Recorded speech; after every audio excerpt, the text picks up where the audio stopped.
Most hotels spend a lot of energy reminding you that you're a guest. The desk, the check-in, the little card by the bed telling you how restful your stay should be. The person who appears the moment you cross the lobby to ask if everything's all right. None of it is bad. A lot of places do it quite well. But it all keeps saying the same thing to you. You're being hosted now. We run a 21-room inn in Greenwich, Connecticut, and we've spent years quietly, steadily removing most of that.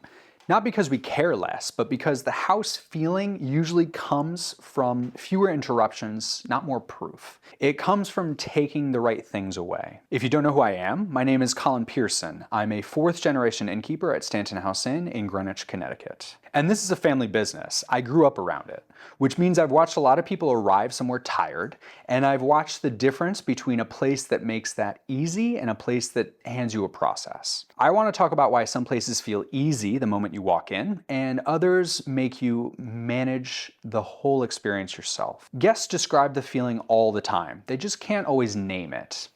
I think I can now. Here's the whole thing in one sentence. The highest form of care we offer is thoughtful preparation plus respectful distance. Both halves matter. Preparation means somebody thought about you before you got here. Your room was ready. Somebody knew your name. Somebody had already thought about what would make your trip easier. Distance means that once you've landed here, we get out of the way. We don't hover. We don't keep checking in to prove that we care. We'd rather you never see the work. We'd rather you just feel like the place was easy. The way I think about it, a stay isn't a single event. It's a relationship with 3 beats. Known before arrival, free during the stay, remembered after departure. Known before arrival means you've already talked to someone here. You show up somewhere that expects you specifically, not a reservation number. Free during the stay means nobody is managing you. You were prepared for and then handed the house. Remembered after departure means the relationship doesn't reset to 0 when you check out. What we learned about you carries forward to the next time. Let me walk you through the moments where that actually happens. The first one happens before you've even seen the building. For new guests, we make a point of reaching out before arrival. A real person, not a confirmation number. Someone who already knows your room and something about your trip. It sounds small, it isn't. There's a real difference between saying, I'm staying at a place in Greenwich, and saying, I'm going back to see Kate. One of those is a booking. The other is a reason to come back. By the time you arrive, you're not walking into a lobby to meet a stranger. You're arriving to see someone you've already spoken to. You feel known before you feel anything else. Then there's the door. 7 of our rooms have their own private entrance. You get a code tied to your own phone number, so it's hard to forget. You can go from driveway to slippers in about 30 seconds. No lobby, no desk, no small talk, unless you want it, of course. Guests use words like personal, easy, and surprisingly nice. And what they're responding to is that nothing has to be performed before they can rest. Think about the usual arrival. You're tired, you've traveled, and the first thing waiting for you is paperwork and small talk with a stranger. A small handoff you have to get through before you're allowed to settle in.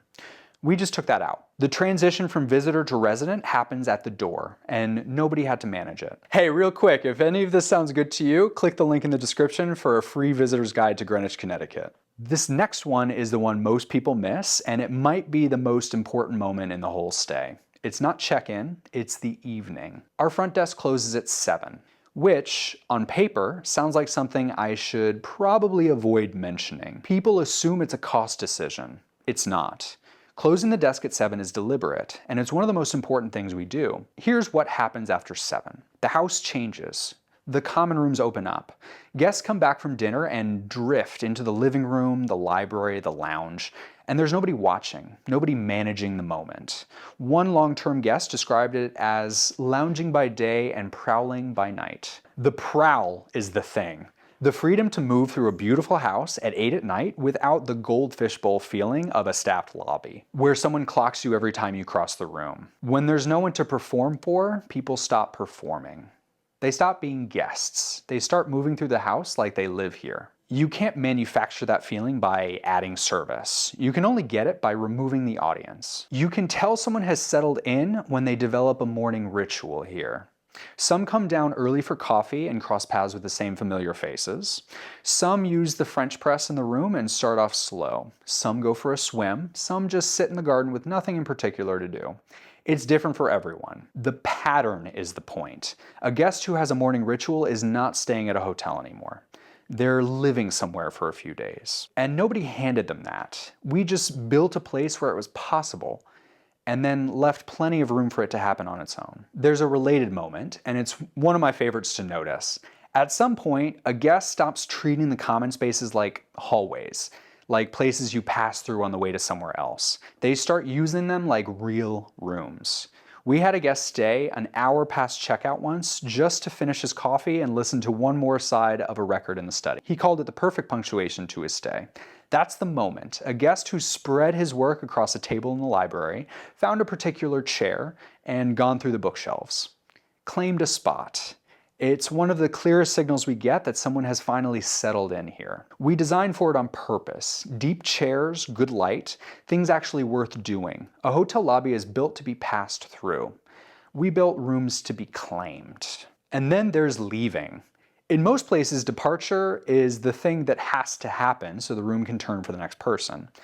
And you can feel that pressure in the air. Now, we do need the room back eventually. We do host other guests after all. But the last hour shouldn't feel like someone started a countdown clock. So we don't rush it. Nobody makes a pointed reference to the next guest arriving. If you're still at the breakfast table at 10:15, you're a resident, not an overstay. And when we say goodbye, we try to name something specific. The room you chose, the walk you took, the record you put on. Because safe travels is what you say to a stranger. We'd rather leave the door open than close it behind you. Now, everything I've described so far is the first stay. But the real test isn't the first stay. It's the second and the third, etc. On the first visit, most of our job is reducing uncertainty. By the end of it, you know how the keypad works, which rooms are yours to use, what the evening looks like once the desk closes. The second time, the uncertainty is gone. You already have a chair in mind, a morning in mind, a route you liked last time, so the job changes. Now it's about restoring that familiarity without manufacturing it, making the return feel like coming back to something real. And by the third stay, you're a regular. The job there is simply to notice and to mark it quietly. Not with a loyalty program. Nobody here is tracking your points. Nobody here is tracking your points. With the kind of recognition that only comes from paying attention. The room you prefer, the record you put on last time, the conversation you said you wanted to finish. That's the part you can't fake with a loyalty program. A regular should feel, every time they come back, that the time between visits didn't erase what was built the last time they were here. That's what remembered after departure actually means. It compounds, it doesn't reset. None of this is an accident, of course. That's the part I most want you to take away. The feeling people describe, the ease, the sense of being quietly looked after. It doesn't happen by luck or by charm. It's a few hundred small decisions made over years. Extra towels already in the room before you ask, a code you can remember because it's tied to your phone, the snack you wanted, still out at 9 at night. Small things. But small things are where a stay either feels easy or doesn't. Most of those decisions are invisible. That's the goal. If you notice the object before you feel the room, the design has failed. The way I define luxury isn't abundance. It's the absence of friction. You get what you need before you knew you needed it, and nobody makes a production out of providing it. And the thing that's easy to miss is that most of the work is subtraction. The desk that closes, the check-in that isn't there, the host who doesn't hover.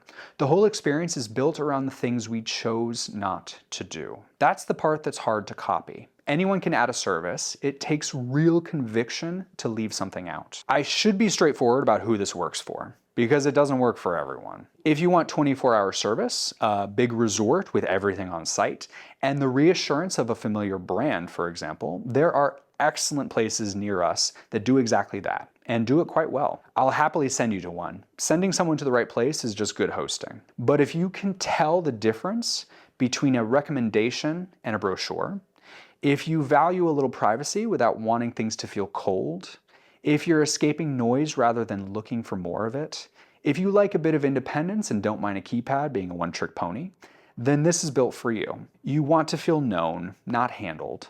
Prepared for, not performed at. So that's the whole philosophy. We don't really sell rooms. We sell the feeling of arriving somewhere that was prepared for you by someone who knows the town. And then being left free to settle in. Known before arrival, free during the stay, remembered after departure. It's not complicated.